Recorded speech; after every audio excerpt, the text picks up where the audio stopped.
34. Woo, did he burst onto the scene yesterday with that trademark speed that we've seen from him before.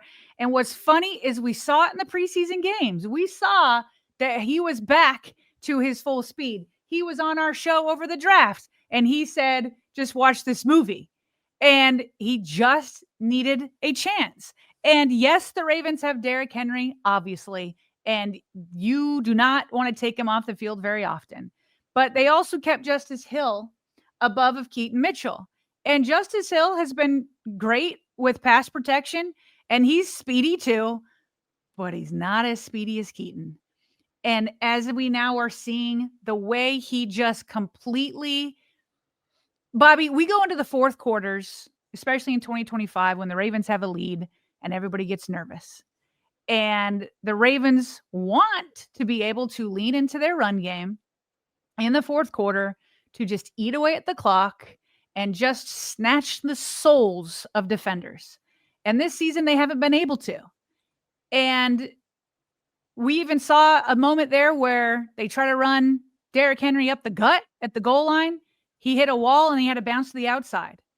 And so Keaton Mitchell brings a whole different dynamic. When people can't catch you, when they say speed kills, that's a game changer right there. And I don't think the Ravens can justify not using him anymore. He only got 4 carries, but dang it, he averaged 10.8 yards per carry. And he just is an excellent complement to Derrick Henry. I said that last night. And, you know, I said last night, hopefully the Ravens continue to use him. It's got to be more than hope. It has to be more than hope. They've got to use this game-changing speed where he brings a completely different element. Bobby, they did not have Lamar Jackson in there.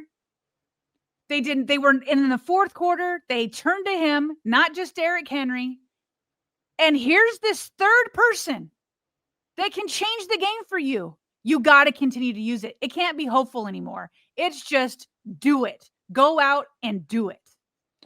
Don't forget, too, you mentioned the carries. Well, we're talking 6 total touches if you include the 2 kickoff returns, one of which he went for 39. So much positive, right? When Keaton had the football in his hand, so much positive results came from it. So, he does bring that element of speed, that element of burst, the cutting ability, and he just kind of shoots through different gaps and lanes and windows, and it's so fun to watch, and it brings that missing piece that we've often talked about when it comes to Keaton. And I can't wait to share what I know you and I were both on the same page about here. We're going to bring in Derek Coleman tomorrow from All 22 Ravens film analysis, but we're going to bring him in right now in the sense of from a snippet standpoint. We were watching his post-game reaction, and he just went off on this idea of the Ravens somehow, some way, not involving Keaton Mitchell, whether it was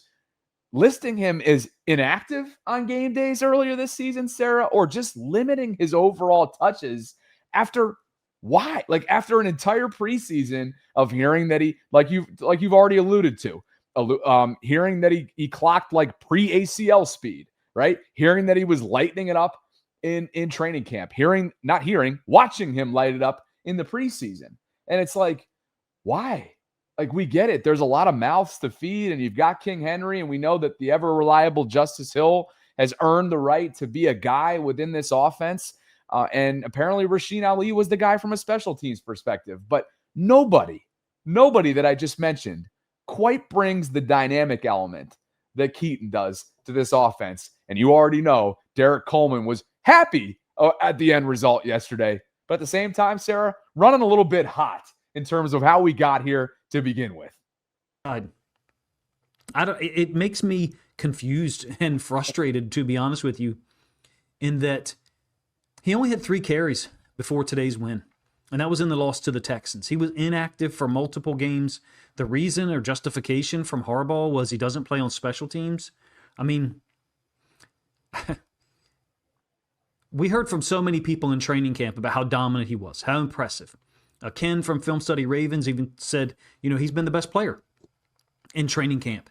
And in the preseason, we got confirmation there. He was spectacular in the limited times or limited exposure we saw of Mitchell in the preseason. I get it that overall we were all fed a line of bullshit from training camp by the media. Well, actually, multiple lines in terms of how good the defense was. But that one, Mitchell clearly has a lot of ability. He can change the game with one touch. That first pin pull pitch, it's in the third quarter. I think it's a 2nd and 7, 2nd and 8. Nobody on our roster, including Lamar, gets the corner in that way. No one. Mitchell has to get touches, to me. Let's just for a moment pretend or operate as if Lamar is not going to play on Thursday. For this offense to get close to its ceiling without Lamar, Mitchell's got to get touches. He does. To me, he's a special talent, and it's a borderline unconscionable, indefensible position to say that he doesn't have the talent to get opportunities. They sat him, didn't make him active. Today, he's suddenly getting the ball in the fourth quarter when we're up 16-13. We have Derrick Henry, who we're paying a significant amount of money for. It just seems to be so difficult to justify that he's not on the field. He's inactive for multiple weeks. And then this week, he's getting the ball after it's the possession before Wiggins' interception, right? It's a sequence basically that leads to the Wiggins pick, I should say. Mitchell's got the ball twice on that possession. Remember we faced the 3rd and 5. The Bears brought pressure. They nearly get an interception, I think by Biard. It's tipped by Tremaine Edmonds, who only had 3 tackles today, which is shocking because he came into the game with 60, really active. Anyway, I think it's just a huge amount of confusion being put out there by John Harbaugh. And I have to point it out. I believe, like I said, that he had 3 touches in the fourth quarter today, he being Mitchell, after supposedly not being worthy of being made active instead of Rasheen Ali. And now they're both out there returning kicks. It doesn't make sense to me. I'm glad we won, and I'm going to remain positive after this little diatribe. But given Mitchell's ability to change the game with one touch, I'm struggling to move past that. I'm struggling to say that there's any reason he shouldn't have 22 to 25 touches at this point, where we are now after 7 games, meaning cumulative, over the first 6 games coming into today. Yeah, I mean, when you watch what he just did, it's hard not to ask the question, why did it take this long? And John Harbaugh was actually asked that. We're not the only ones asking that. So John was asked by Kyle Goon of the Baltimore Banner yesterday, and Kyle pointed out, he said he was inactive for a few games earlier this season. Did anything happen over the bye, or was there anything in particular that made you think that this was the game to get him involved? John responded, well, over the bye, one of many things we looked at was we have to tag plays for Keaton Mitchell. We just said we have to do it. You want to make sure Derrick Henry gets his reps and Justice Hill is effective, but we just said we got to tag plays for Keaton Mitchell and make sure we get him the ball. And that's what we were able to do. I think we had 3 plays where he got the ball. It ended up being 4. Who else was asked about it? Derrick Henry. He was asked in the locker room how much it meant to see Mitchell make plays in the fourth quarter. He says, yeah, it was huge for us. We call him Wink with his speed. I'm sure everybody knows that, and you've seen it out there. So I'm very proud of him getting the opportunities that we had and taking advantage of them. There'll be plenty more for him to do. He did a heck of a job today. And then finally, Keaton Mitchell himself, this is awesome. They asked him about getting this opportunity finally. He says, I feel great. It felt great. Man, I almost blacked out. He said, thank God. I was praying, staying patient. And when I got the chance, just do what I do. Just do it. Everybody sees it. Keaton is just like he was. He's been patient. He's been a team guy. Derrick Henry's like, yeah, I loved it too. John Harbaugh finally said, we got to tag him. Keep it. Now, in that clip, I don't know if we put it in that clip or another one, but Derek Coleman said he thinks that he should have 20 to 25 touches. I feel like that might be asking a little much given that you have Derrick Henry. Go ahead. I think my interpretation of that was at this point in the season.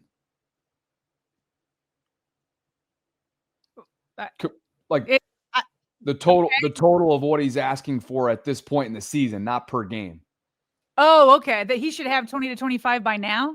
Yeah.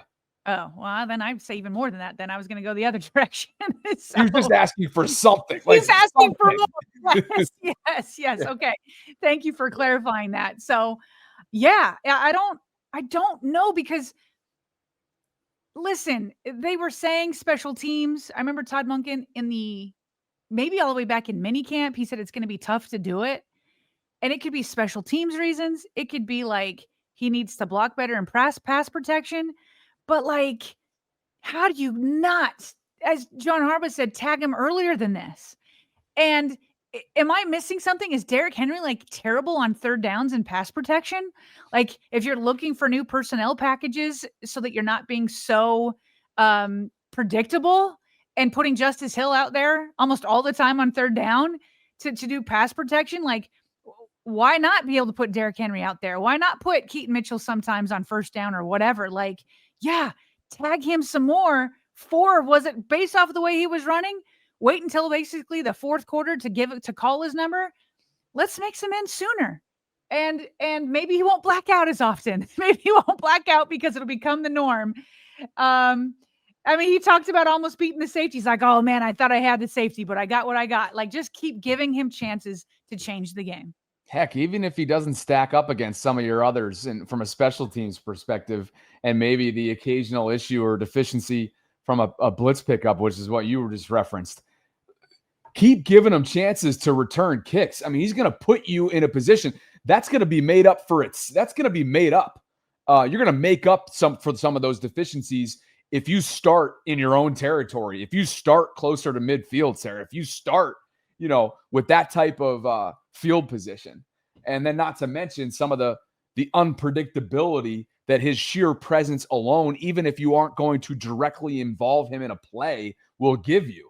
Like, bring all of that. Yeah. Bring all of it. And at some point down the line, we'll have a conversation if this season goes in the wrong direction, and they don't end up qualifying for the playoffs. We'll have these hard conversations down the line in terms of why he was inactive early on, why he was not used. Right now, use them and get yourself back into the playoff picture, because he brought a flair yesterday that they so desperately needed. And you put Lamar now into that equation with Ricard back, even if it is on a snap count, which he clearly was last night, then you're going to be cooking and looking a lot more recognizable. Absolutely. And then it also is a way to like help save Lamar. I mean, when Lamar does get back, whether it's Miami or 10 days after that, I don't know. But it's another way that it's like you're adding speed to the team without having to like have Lamar test that hamstring too soon. You don't want Lamar testing it and then he re-aggravates it. And now we're like, ooh, can he make it back for the playoffs again? It's another way to just add another element to threaten somebody without having to push Lamar too quickly as he comes back. Yeah, that's a really good point. It just makes you think about if he couldn't go on Sunday, then what's his percentage going to be, realistically speaking, 5 days from that day, meaning this week on Thursday? Just assuming that, going off of what you're saying here, which is essentially, and I'm just what you made me think of, which is he's not going to be 100% on Thursday. And so if that's the case, then that just further strengthens your argument. Mm-hmm. Burden what was it? Spread the burden is what somebody said years ago on this show in our live chat, because we were always saying, Superman and cape-like references for Lamar. Spread the burden, use the talent around you, and Keaton better be one of those pieces. Well, and John Harbaugh did say that ultimately it was the trainers and Lamar who just felt like 2 games in 5 days would be too much for him to return to. So that was them saying, we don't want to make him do 2. So maybe they're open to the 1. And then you get a 10-day break. So you can either save him, which as well as Huntley played, if Lamar is healthy enough, I'd prefer to see him out there. But that, again, needs to be Lamar and the trainer's call. But the way he phrased it made it seem like they want to just do 1 in those 5 days instead of 2.